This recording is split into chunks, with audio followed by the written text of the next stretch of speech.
These are the do's and don'ts while your mortgage is in process with your lender. This is Dan Grimes, and welcome to my YouTube channel, The Mortgage Angler. Today we're going to talk about the do's and don'ts of the mortgage process, and this will help you have a stress-free closing. Regarding your employment, do stay employed. Do not change your job. And if you do have any questions regarding those two items, please give me a call. Documentation-wise, do provide your documents in a timely manner. Also, do expect that we may be asking for additional documentation as the process continues.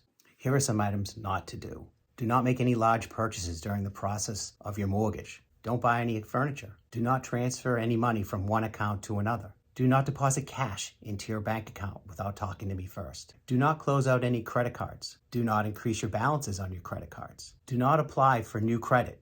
During this process, do not let anybody pull your credit report. Do continue to make all your mortgage payments or rental payments on time. Do continue to use your credit as you normally do. Do stay current on all your credit card payments. And as always, please give me a call if you have any questions, and please subscribe to my YouTube channel.